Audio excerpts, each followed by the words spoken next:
Assalamualaikum warahmatullahi wabarakatuh. Kembali lagi di Azwan Book Channel.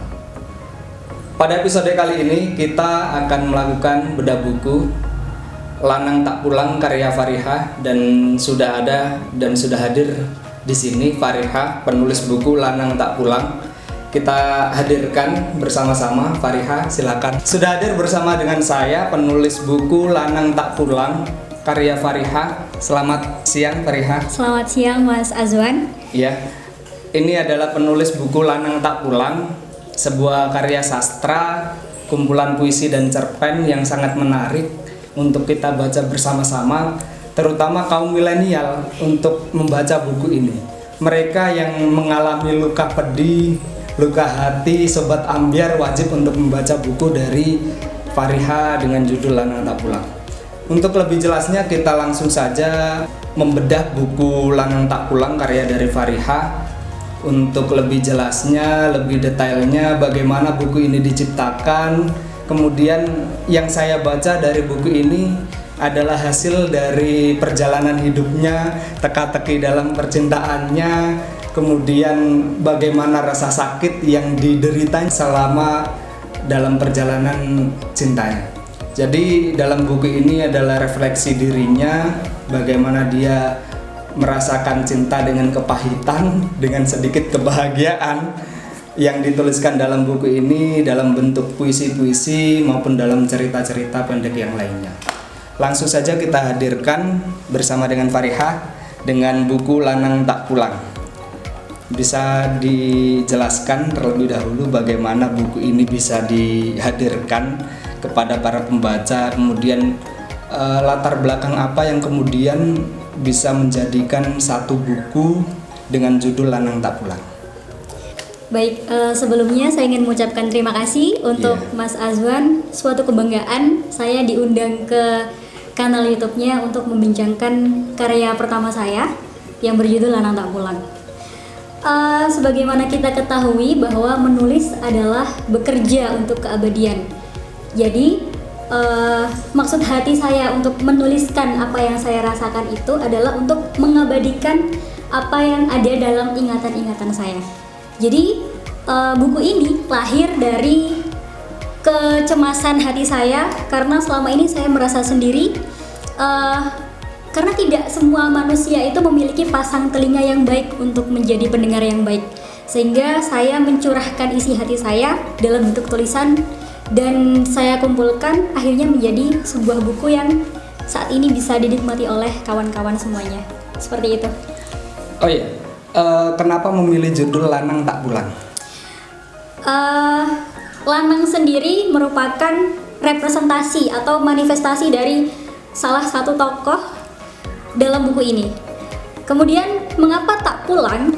Karena pada dasarnya buku ini adalah bercerita dengan perjalanan seseorang yang tidak kembali kepada hati kita, tidak bisa kita miliki. Jadi seorang lanang pergi dengan cinta yang baru dan tidak kembali kepada kita yang seharusnya menjadi rumah. Seperti itu. Ya, ada satu yang saya kira bentuk dari kemarahan Fariha yang diungkapkan dalam tulisannya, yang dimuat juga dalam buku Lanang Tak Pulang, yang saya kira ini sangat kejam.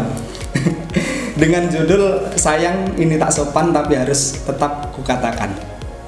Baik, sebelumnya saya ingin disclaimer dulu ya kawan-kawan bahwa tidak seluruh isi buku ini adalah bercerita tentang kisah pribadi saya. Namun ada beberapa kisah yang saya ambil berdasarkan pengalaman saya menjadi teman atau kawan curhat dari sahabat-sahabat saya. Jadi beberapa kisah ini atau hampir seluruh cerita yang ada dalam buku ini adalah kisah nyata, baik itu tokohnya diri saya sendiri atau dari teman-teman sekitar saya. Nah, untuk salah satu tulisan yang dikatakan oleh Mas Azwan tadi berjudul "Sayang ini tak sopan tapi harus kukatakan", itu memang sebuah satir atau sindiran yang berawal dari rasa sakit yang teramat dalam ketika kisah cinta saya, dalam hal ini tokohnya saya, yang diperjuangkan sedemikian rupa selama bertahun-tahun tiba-tiba kandas begitu saja. Dan proses perpisahan itu terjadi dengan tiba-tiba dan tanpa diduga, seperti itu. Iya. Dan salah satu yang berawal dari cerita yang mengisahkan tentang diri adalah kotak Pandora.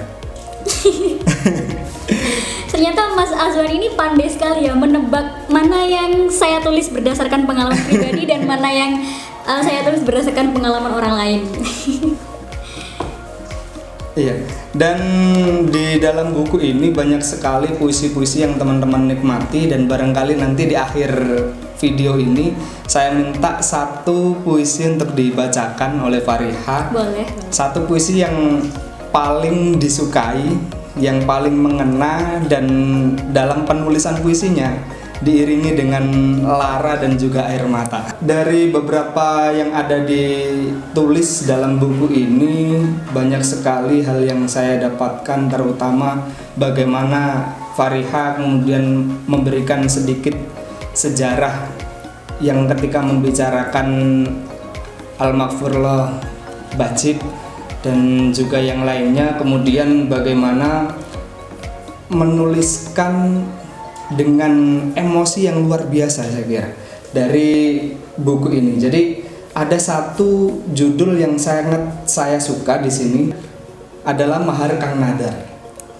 Ini saya kira kalau dibuat tulisan ataupun novel, dikembangkan menjadi sebuah novel, saya kira ini sangat bagus karena dari penceritaan kemudian dari emosi yang diciptakan dalam cerita ini sangat bagus sekali, dan sayangnya ini hanya cerpen.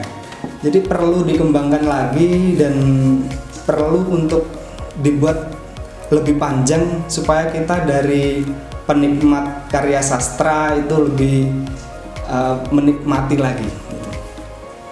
Dan dari sekian tulisan yang ada, yang paling disukai dari Fariha? Semuanya saya suka. Memang untuk Mahar Kang Nadar, beberapa pembaca atau kawan-kawan yang membaca karya saya meneror, seperti itu istilahnya. Kak, kapan ini dijadikan novel? Karena dari ide cerita sendiri sudah menarik gitu. Jadi pembaca menginginkan bahwa cerpen Mahar Kang Nadar itu dijadikan sebagai sebuah novel. Namun bagi saya sebagai yang menulis dan menciptakan tokoh Kang Nadar yang ada dalam cerpen tersebut, saya merasa cukuplah itu menjadi cerpen, abadi dalam cerpen, dan rasa penasaran pembaca itu biar tersimpan dalam hati gitu. Memang saya pribadi memiliki keinginan untuk menulis cerpen dengan tema yang serupa, seputar kisah tak sampai atau cinta yang kandas seperti itu. Tapi bukan sosok Kang Nadarnya, tapi kita menciptakan sosok lain yang karismanya sama besarnya, sama dicintainya sebagaimana sosok Kang Nadar sebagai seorang santri. Dan saya kira dari cerpen-cerpen yang ada ini, dari Fariha sendiri lebih memilih untuk menuliskan dari latar belakang pesantren. Kenapa pesantren? Pertama, karena saya besar dalam lingkungan pesantren, sehingga saya merasa dekat dengan dunia pesantren. Kalau menuliskan sesuatu yang tidak sesuai dengan latar belakang saya takut kurang mendalam, karena butuh survei yang lebih dalam gitu. Kedua, saya ingin mengenalkan dunia pesantren dengan segala kearifannya dan lika-liku kisah cintanya kepada pembaca semua, tidak hanya dari kalangan pesantren, tapi orang secara umum, seperti itu. Dari sekian tulisan yang ada dalam buku ini, tulisan yang ditulis dengan luka yang paling dalam, dengan rintikan air mata, dan juga sesak dalam dada, kira-kira tulisan dengan judul apa? Atau ada dalam satu bagian yang memang itu dikhususkan? Sebagai teman yang sudah kenal dari lama, saya rasa Mas Azwan paling tahu mana kira-kira yang paling mencerminkan dan berasal dari luka yang paling dalam. Kalau dari saya sendiri kan paling cuman menerka-nerka saja. Perlu konfirmasi terkait tulisan mana yang memang itu dituliskan dari kesedihan yang teramat dalam. Cukuplah itu menjadi tanda tanya besar saja ya. Oke, kita kembali lagi dari beberapa tulisan yang sudah kita bahas dari buku ini, Lanang Tak Pulang, karya dari Fariha. Kita kemarin sudah membuat story IG buat teman-teman yang sudah membaca buku Lanang Tak Pulang, karya dari Fariha, dan saya pilih satu orang untuk pertanyaannya kita sampaikan dalam video kali ini. Satu orang yang terpilih pertanyaannya kita sampaikan dalam video kali ini adalah @ila_aska. Nanti untuk nama dari IG akan kita cantumkan. Pertanyaannya dua pertanyaan untuk Fariha. Yang pertama, judul Mahar Kang Nadar itu kisah nyatakah? Apakah itu sebuah kisah nyata atau hanya cerita fiksi yang dibuat oleh Fariha? Kemudian yang kedua dari Ila Aska, pertanyaan yang kedua adalah judul Memilih Pergi. Apakah ada niatan ditulis ulang dengan kisah yang lebih panjang? Bisa juga dikatakan dalam bentuk novel ataupun yang lainnya. Kira-kira ada rencana untuk menuliskan lebih panjang kah atau tidak untuk judul Memilih Pergi? Silakan. Baik. Untuk pertanyaan pertama mengenai cerpen yang berjudul Mahar Kang Nadar, apakah itu terinspirasi atau berawal dari kisah nyata seperti itu? Jawabannya sama sekali tidak. Memang nama Nandar sendiri saya meminjam dari salah seorang teman saya yang kebetulan santri dan memiliki karakter yang hampir sama dengan sosok Kang Nandar yang ada di dalam tokoh cerpen ini. Tapi untuk kisahnya, kisah cintanya, kemudian mencintai orang yang sama dengan Gusnya, dan akhirnya cintanya kandas karena ditinggal menikah. Bukan ditinggal ya, karena tidak ada ikatan sebelumnya, tapi cintanya harus direlakan atau diikhlaskan begitu saja. Mengingat Kang Nandar menyadari bahwa seorang santri itu tidak seharusnya dari segi nasab ya dengan putri seorang kiai, meskipun banyak di luar sana dari kalangan santri berjodoh dengan seorang neng gitu. Tapi memang tokohnya, namanya dan karakternya sebagian saya ambil dari sosok yang nyata. Tapi untuk kisahnya saya meramu sendiri, kira-kira bagaimana ya kisah yang ketika orang membaca akan merasakan, duh ternyata gitu ya, sakit ya gitu. Nah, untuk yang kedua, untuk cerpen yang berjudul Memilih Pergi, kebetulan saya suka Jogja. Nah, novel Memilih Pergi itu bercerita tentang perjalanan seorang perempuan ke Jogja. Tahu perjalanan seorang perempuan melarikan diri ke Jogja, bahwa Jogja adalah rumah tempat pulang bagi segala luka-luka. Apakah akan dijadikan dalam bentuk yang lebih panjang? Sementara jawaban saya tidak, karena saya merasa semua kisah-kisah atau cerita-cerita yang ada dalam buku ini cukuplah menjadi potongan-potongan saja. Kalaupun nanti harus ada karya selanjutnya yang berbentuk novel dengan cerita yang lebih kompleks, mungkin temanya bisa serupa, tapi tidak dengan tokoh dan kisahnya.